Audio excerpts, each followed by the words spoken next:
Gun. DIY. Bravo.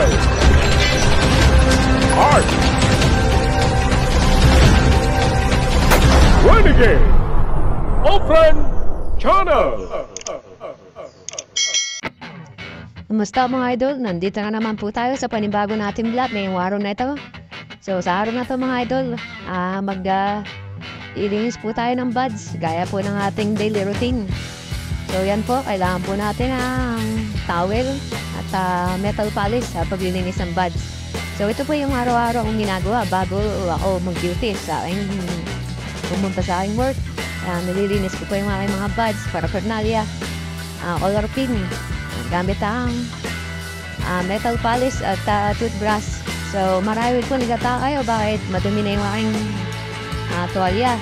So sa totoo lang mga idol, may purpose po yan, kaya po hindi nilalaban yan. Dahil pagka kayo po ay nagmamadali at halimbawa ay nagawal na kayo sa oras, tinangkayo ng gising, pwede na pong ikuskus lang po ang inyong nililinis na buds at color pin yung sa maitim na parte ng tuwalya at usa po ang kikintab dahil po dun sa mga dati ng metal polish na napalagay diyan. At dahil yan, hindi nyo na po kailangan maglagay ng panibagong metal polish sa inyong sinasiyay na tanso o buds. So nakatipid na po kayo sa metal polish at the same time nakatipid pa po kayo sa oras.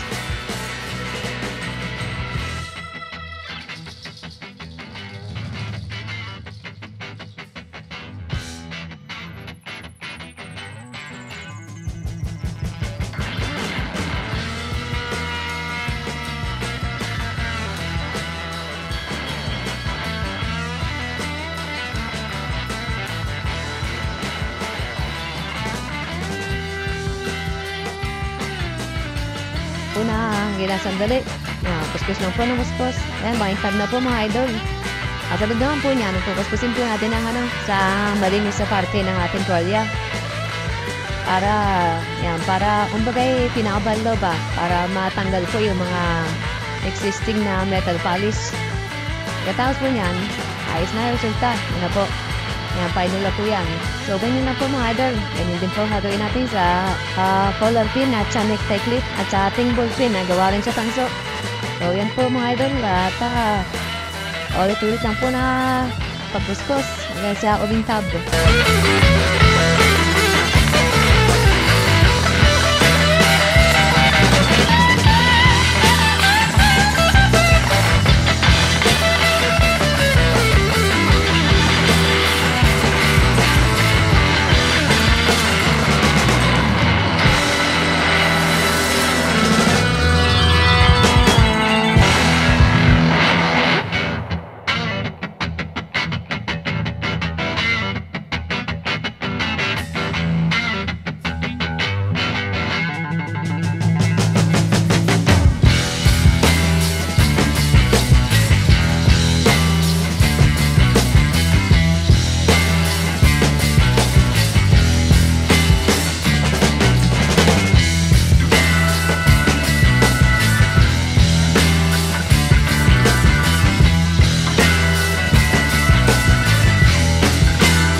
salamat po sa mga kapwa ko YouTuber na lagi nandyan at nakasuporta sa akin.